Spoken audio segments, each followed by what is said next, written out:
Hello and good evening. This is Prime TV News. I'm Lahiru Waduke. As usual, let's take a look at the headlines first.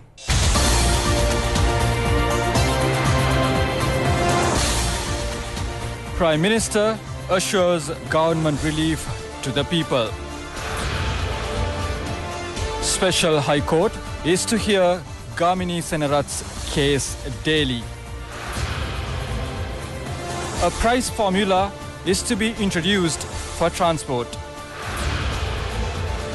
And in news overseas, North Korea agrees to shut down missile testing and launching sites.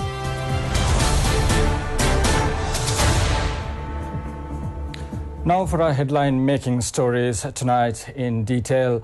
Prime Minister Ranil Wickremesinghe has said that the economic situation that has surfaced to the immediate increase in the value of the dollar is not only limited to Sri Lanka. However, the Prime Minister said that the government is ready to provide relief to the people confronting the situation that has arisen. Prime Minister Ranil Wickremesinghe said that the value of the dollars increased at once and the investors of every country dispatched their funds to the United States. As such, the money in our banks decrease. It is not only limited to Sri Lanka. When the value of the rupee decreases, the prices of goods increase. It is also the same with the price of fuel. This does not affect the US. Every country was increasing the duty. This also causes a major hindrance to the international trade. India is also impacted by this situation. Countries in the world are discussing as to how they are going to face this situation. The Sri Lankan government is also taking action to face this situation. Some countries are reducing expenditure on education and health. But he said the government is attempting to face the situation without effecting such reductions. The Prime Minister was speaking at a function organized for the opening of a new classroom building of the Colombo Darussalam College. The building has been put up by the Education Ministry at a cost of 40 million rupees. The four-storied classroom building is equipped with all facilities. Speaking further after opening the building, Prime Minister Ranil Wickremesinghe assured that the money spent on education will not be reduced whatever difficulties the government encountered. The Prime Minister said they had plans to launch another school in central Colombo. He said he had asked the MP to look for a land to build this school. There is a large Muslim population in Colombo North and Borala. They lack schools necessary to secure their education. Their aim is to establish schools in Colombo North and central Colombo. Several steps have been taken to develop several schools in the country. Education will be imparted to the children whatever issues the government had to face. Parliamentarian Mujibur Rahman, expressing views on this occasion, said that the country has gone 22 years back with the end of the UNP rule in 1994. Education suffered a setback. They were traversing on an education revolution with the establishment of the Good Governance Administration. The case filed against 4 persons, including former Presidential Chief of Staff Gamini Senarath, is scheduled to be taken up for hearing on a daily basis from the 29th of next month. The order was given by the first permanent Special High Court set up to take up large-scale fraud and corruption cases for hearing. Notices have been issued on them to appear in court on that day.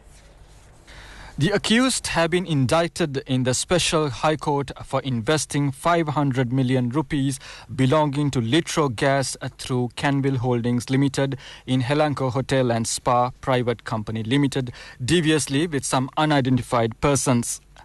The defendants are Gamini Senarath, who served as the Chief of Staff of former President Mahinda Rajapaksa, and 3 others. Former Managing Director of the Sri Lanka Insurance Corporation, Piyadasa Kudabalage, former Samurdhi Commissioner Neil Bandara Hapuwinna and Lasantha Bandara are the other defendants. All of them appeared in court today.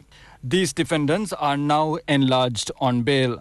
However, the judge said that the case will be taken up on the 28th of this month in order to check whether the documents requested by the Defence Counsel have been provided properly. The Attorney General has filed indictments against the defendants under the Public Property Act, the Money Laundering Prevention Act and the Penal Code. A sum of 18.5 billion rupees had been allocated on cabinet approval in the year 2012 for the Grand Hyatt Hotel project launched in Kollupitia under a company affiliated to the Sri Lanka Insurance Corporation. Of this, a sum of 4 billion rupees of state funds had been illegally used for the Hambantota Hyatt Regent Hotel project and which was investigated by the Financial Crimes Investigation Division. It is in this respect that legal action has been instituted against the former presidential chief of staff. Now, interviews are now in progress for 25,000 job opportunities along with training. The interviews are being held at the head office of the National Apprenticeship and Industrial Training Authority and regional offices countrywide. The National Apprenticeship and Industrial Training Authority said that the interviews will commence from 9 a.m. to 4 p.m. until the 28th of this month. The 2-month initial training course for the recruits is scheduled to begin on the 1st of next month. In the meantime, permission has been granted for a bus fare hike with effect from midnight tomorrow. This has been revealed by Minister Nimal Siripala de Silva. He further revealed of plans of bringing in a price formula for the transport field. Transport Minister Nimal Siripala de Silva said that the increase in fares can only be effected to a maximum of 4%. He said that finally the bus associations agreed to accept this 4% increase. Accordingly, private bus owners and the Sri Lanka Transport Board are permitted to increase fares after 12 midnight tomorrow by 4%. It has also been decided not to increase the minimum fare of 12 rupees. The Transport Minister pointed out that a price formula should also be crafted for the transport sector as done for fuel. He said that this would most probably be done before January next year. The Ministry of Law and Order has recommended to the National Police Commission to place DIG Nalaka De Silva on compulsory leave with immediate effect to facilitate the ongoing investigations into allegations against him. The ministry said that it has informed the National Police Commission of its recommendation. DIG Nalaka De Silva has been linked to an alleged conspiracy to assassinate the President and the former Defence Secretary. The director of the Terrorist Investigation Division was temporarily transferred to the Police IT Division on Monday, pending the completion of investigations. The 5-member Delimitation Review Committee appointed to review the report on delimitation of electorates to provincial councils is scheduled to assemble tomorrow. The Delimitation Review Committee, headed by the Prime Minister Ranil Wickremesinghe, will assemble at the Parliament with the participation of political party leaders. The Speaker's office said that the meeting concerned will be held at the Parliament Committee Hall number 3. The first meeting of the committee was held at Temple Trees on the 7th of this month. Discussions centered on the initiatives that should be taken for the immediate provision of the recommendations of the committee to Parliament. It was agreed to secure observations and proposals of all political parties representing Parliament. The opening of the Gomarang Kadavala Bakmi Gama tank reconstructed under the Sirisara Pivisuma program and the elephant fence built as a pilot project in the Gomarang Kadavala area will take place tomorrow under the patronage of President Maithripala Sirisena. The length of this electric fence built as a solution to the long-standing elephant-human conflict is 30 kilometers. The Sirisara Pivisuma program was undertaken on the instructions of President Maithripala Sirisena to bring about sustainable development in the Trincomalee district. Various programs are in place for infrastructure development, including the development of school buildings, to minimize the elephant-human conflict, and improvements to rural roads and drinking water facilities, in addition to the reconstruction of tanks.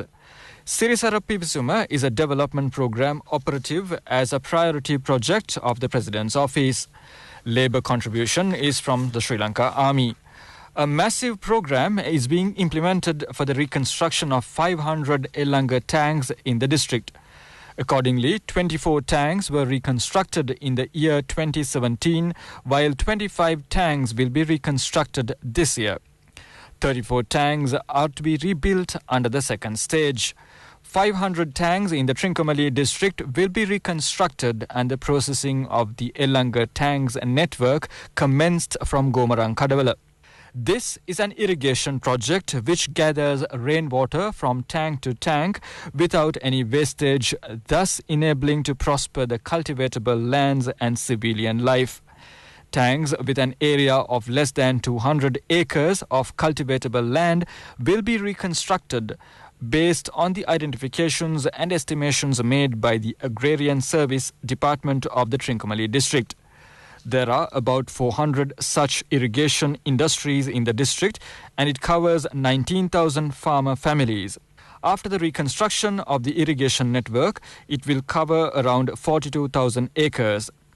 Accordingly, attention is being given to the Padavi Sripura, Gomarang-Kadavala, Moravava and Seruvila Kantale Divisional Secretariat divisions in the Elanga tank reconstruction in the Trincomalee district. The project is slated to be completed under several stages. The expenditure incurred on the elephant fence to be opened by the President is 22.4 million rupees. This will pave the way to minimize the storming of elephants into the villages. The Sirisara Pivisuma project is slated to be completed in 2021. 100 new houses for teachers of remote schools are now being constructed under the program of developing infrastructure in the Trincomalee district. The challenge of reconstruction of the rural road network under the program launched for the well-being of the rural community is also being surmounted. 327 young entrepreneurs of the Eastern Province have been identified for the granting of Enterprise Sri Lanka Turunudiriya loans. This was revealed at a progress review meeting for the Eastern Province, which was held at the Trincomalee District Secretariat. Further, it was revealed that 7 entrepreneurs of the Eastern Province have already received this loan, and that business plans for another 104 young entrepreneurs were prepared by the Small Enterprises Development Division and handed over to the Bank of Ceylon. In addition, 95 awareness programs on Turunudiriya loan schemes have been conducted in the province up to date.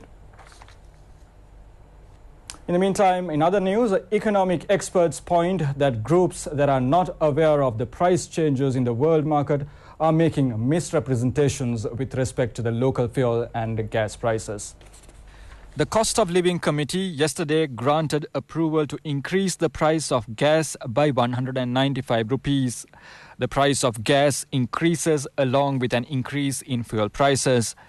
On 26th June this year, the Cost of Living Committee reduced the gas price by 138 rupees following a reduction in the price of gas by 5% in the world market at the end of May. The government took immediate action to pass on this benefit to the people. But from the final week of August this year, the price of gas immediately began to rise. Sri Lanka had to repay $4.2 billion this year to foreign countries and local banks as the highest loan installment in history. Under such circumstances, it is the opinion of economic experts that it is laudable to have a control of prices in essential items in this manner. India, which is considered to be an economic giant in the region, are effecting changes based on world market increases in fuel and gas prices. According to reports of the Indian Petroleum and Natural Gas Ministry, the prices of gas declined similarly to local prices. But the gas price in that country also rapidly increased again from the 1st of this month. These price changes are taking place in India based on a price formula. The central government told the people of 3 states that protested against the price changes that it cannot influence price changes in the world market. If it was done, the country's economy would suffer a setback. Sri Lanka too has a price formula for fuel and gas, but there are issues in its implementation. If a formula for gas prices is not implemented, Litro Gas would suffer a huge loss. This was mentioned in a cabinet paper forwarded on 23rd May last year by the Ministry of State Enterprises Development. The estimated loss of litro gas in 2017 alone was 1.7 billion rupees. This is mainly due to a suspension on the implementation of the price formula due to an arbitrary decision of the previous government in 2012. It was this group that signed the hedging agreement arbitrarily, creating a loss of 10.2 billion rupees to the country. Also, the previous government neglected implementing the Supreme Court ruling given in 2009 to reduce the price of petrol to 100 rupees due to a price reduction in the world market. They responded to this ruling by only reducing the price of petrol, which was 122 rupees by 2 rupees only. It is ludicrous to note that groups which undermine the rulings of the country's highest court to grant relief to the people are now spreading false rumors. Now, former provincial councillor Azad Salih has said that many massive fraud and corruption cases were coming to light at the Presidential Commission appointed to look into fraud and corruption in Mihin Lanka. He made this reference at a news conference in Colombo. Former provincial councillor Azad Salih said that the Sri Lankan Airlines became bankrupt because of Mahinda Rajapaksa. Thereafter, he left his position, also ordering more aircraft for the airlines. If the planes he ordered arrived while serving as the president, the planes will also have beds. The incumbent president appointed a commission. Since the operations of the commission, it is being daily revealed of how large-scale frauds were coming to light. One plane was sent to get down dogs, while another was sent to get down the chairman. This indicated how destructive the administration was. Finally, in news at home now, all arrangements have been finalized for the holding of the ITN's World Children's Day program on the 6th of October. It is scheduled to be held at the Sampath Nuwara Mahaveli grounds in Balioya. Growing children in a building country is the theme of this year's program. It is being jointly organized by the Independent Television Media Network and the Education Ministry. Children of many villages in the Trincomalee, Anuradhapura, Vavuniya and Mullaitivu districts were scheduled to join in this World Children's Day commemoration. Around 2,000 Sinhala, Tamil and Muslim children are scheduled to participate. ITN has finalized to add several features on their behalf. Noteworthy is the arrangements made by ITN for the conduct of this World Children's Day function on behalf of the children in a remote area devoid of customary Children's Day functions. Well, that's all we have for today. I'm Lahiru signing off. Thanks for watching. Good night.